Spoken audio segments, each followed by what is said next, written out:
Hello, welcome to the second module of the Speech and Debate Coaches Academy of Debate Institute Africa. My name again is Joseph Gracious Tahinduka, and I lead Debate Institute Africa.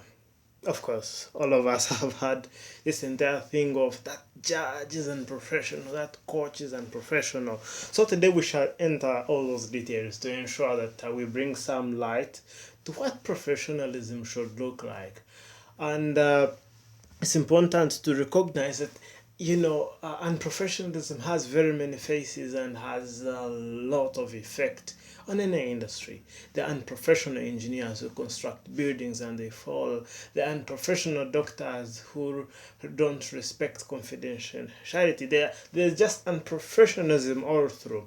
For any field which does not uphold the principles of professionalism, they end up going to the dogs. There is no way around that.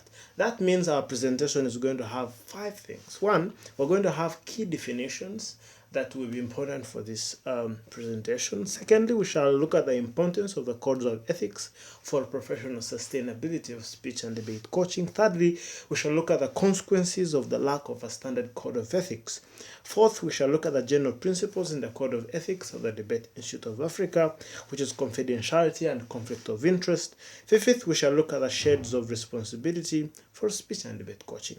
But under that, we are going to look at professional responsibility to clients, 2, to practice and performance, 3, to professionalism, and 4, society. Okay, just like this quote is saying, and professionalism truly damages the business reputation and tarnishes the trust of society. As a Debate Institute Africa, before you wear our badge, whether you're a volunteer or a supervisor, you must understand the principles that we uphold and that are central to our heart, such that once you come through such a training, you clearly know what we love, what we respect, and what we don't respect, such that you can know how to work with us. But these principles really cut across. That's why we uphold the 28 principles of the International Coaching Federation, the international body that deals with coaching. Speech and debate coaching is just skills coaching. Just like you saw in your assignment in Module 1, there are many types, but the coaching principles remain the same. All right, key definitions. Who is a client? A client is an individual or team or group that is being coached, or the coach that is being mentored or supervised, or the coach of the student coach that is being trained. For example, if you're going to a school, the client is the school, or is the parent, or the other students. So it depends. It just cuts across circumstance. What is coaching? Coaching is partnering with clients in a thought-provoking and creative process that inspires them to maximize their potential and professional potential. Coaching relationship. A relationship that is established by the coach and the client or sponsor under an agreement or contract that defines the responsibilities and expectations of each party. A code. Where we say a code, we shall mean the DIA Code of Ethics. Confidentiality will mean the protection of any information obtained around a coaching engagement unless consent to release is given. For example, you take a picture with your students. For goodness' sake, if they do not tell you to share it, do not. But I'll come to that later. So consent is very, very, very important. Someone has sent you a speech on your inbox and you record it. Before you share it publicly, you must have their consent. That is a professional thing to do. Conflict of interest.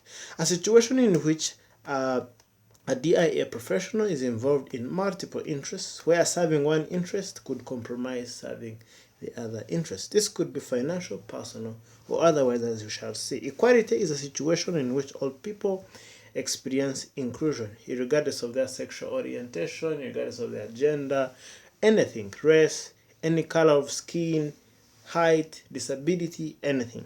Professional will mean individuals who represent themselves as members of DIA and maybe they hold membership of DIA as a coach or supervisor or mentor or student.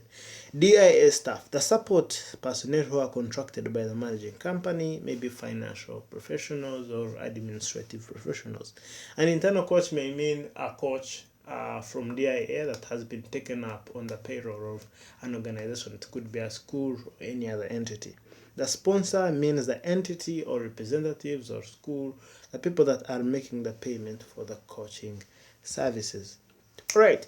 So why is it important to have a code of ethics for professional sustainability or speech and debate coaching? One, expressing professional behavior helps the staff to avoid offending clients when they have different perspectives, as well as offending those from different cultures and backgrounds. I hope we have understood that. It enables these people to respect people's opinions and people's differences, but still serve all of them equally. Professionalism fosters a respectful culture, which promotes peaceful conflict resolution. Conflicts come up at workplace between you and the students, so professionally you must look out for ways through which you manage such. And that's where professionalism comes in. Professional employees tend to understand boundaries more clearly and solve any minor issues where there is an intersection between personal life and work life. Either maybe you're trying to get too personal with the students, so you're reminded that it's unprofessional to do so because it puts you at a conflict. Professionalism protects the reputation of a company, which promotes sustainability of the company's impact. All right. I think on the very last one here, I remember I think for the time it was Oxfam. Part of its employees committed sexual abuse on people where they were working in the Middle East, and Oxfam got a bad image, and that reduced their funding. You can imagine. So reputation is important. Any unprofessional conduct can just soil the entire thing.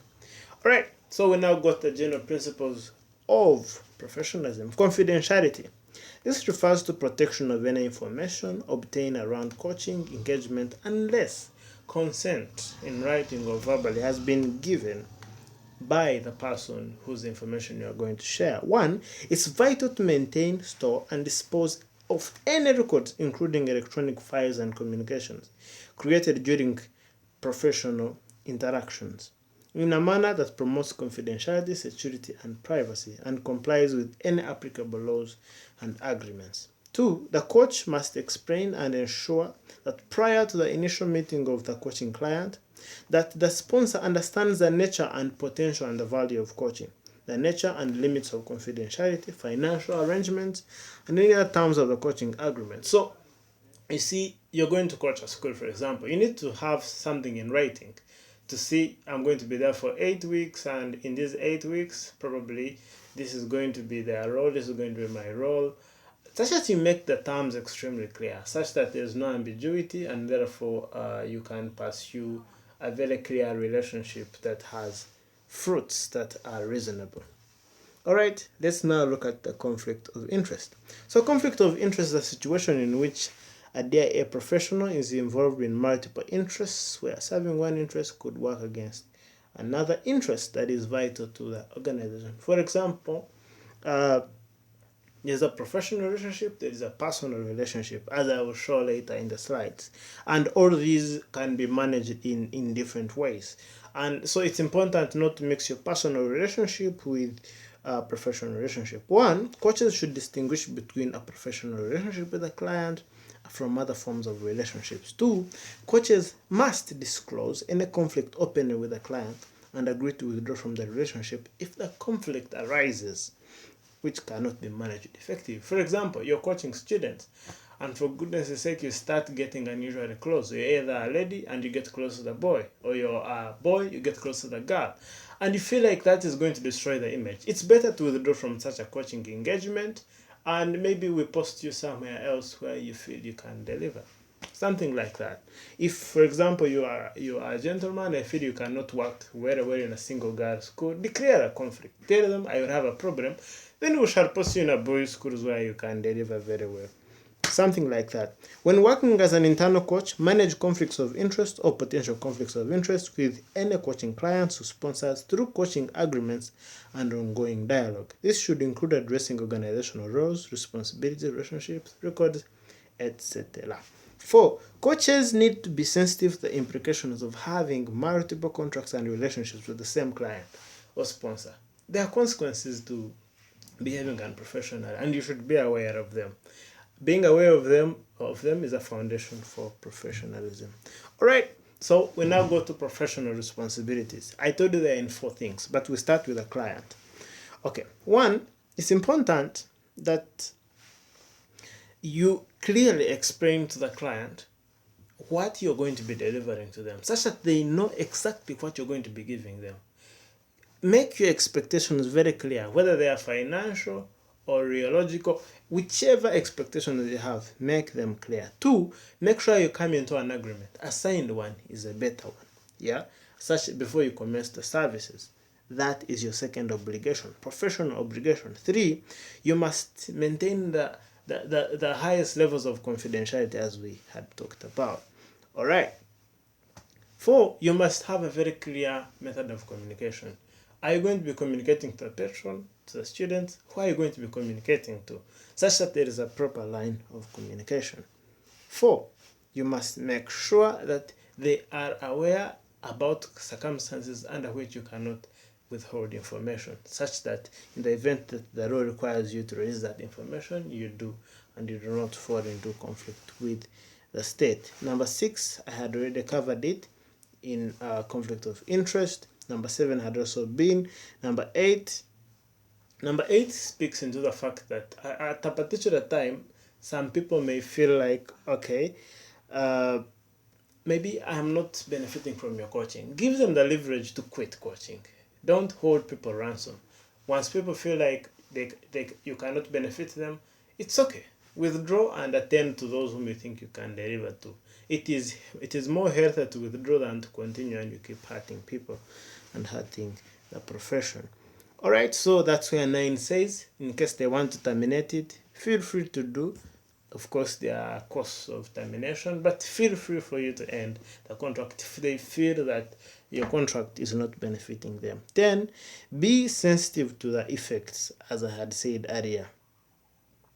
11, be able to manage the cultural, relational, psychological, and contextual issues that come with coaching. Either you're coaching someone way younger than you, or close to your age, or even far above your age, or different cultures. Be extremely sensitive. Every word, every gesture matters. So you must be extremely sensitive to ensure that you protect that profession. All right.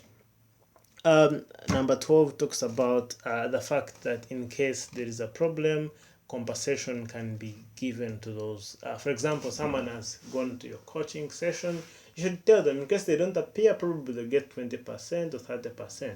Don't take all the resources. Sometimes they will not appear. So feel free to refund the money, either 20% or 30% or 50%, whatever you will have agreed upon. Make sure, finally, that you assure consistent quality of coaching regardless of the amount or form of agreed compensation in any relationship. Most of you are going to start as volunteers, or let's say as paid, but not as highly paid. So do not give low quality services because you're not being paid millions. No, even if they are paying you that $200 or $100 or $50, please give your best. Your best protects the profession still. All right, professional responsibility to practice and performance. So I'm going to summarize this.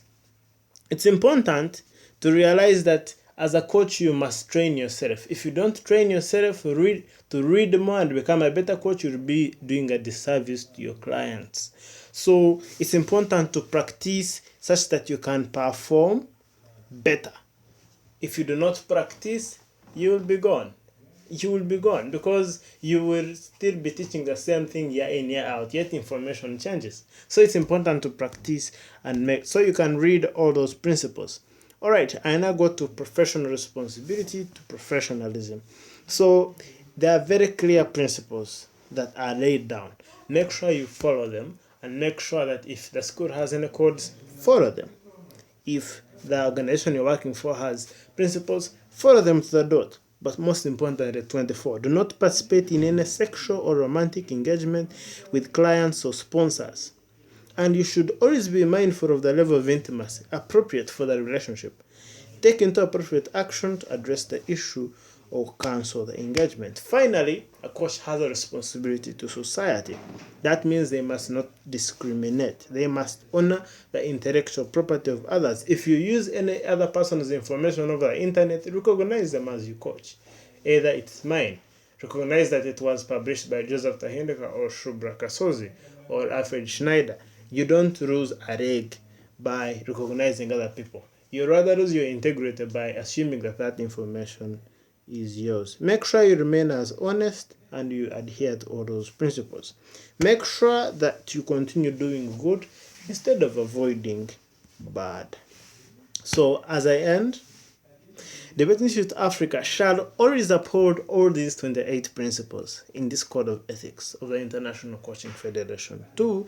Each coach who acts as a contracted coach or volunteer shall sign and uphold to their best of ability all these codes and shall impose these codes on themselves voluntarily, well aware of all the consequences of not adhering to the same. Remember, as I end, that unprofessionalism damages the business reputation and tarnishes the trust that society has on speech and debate coaches. I wish you a wonderful time as you professionalize and make sure that you become the professional speech and debate coach who can deliver results professionally.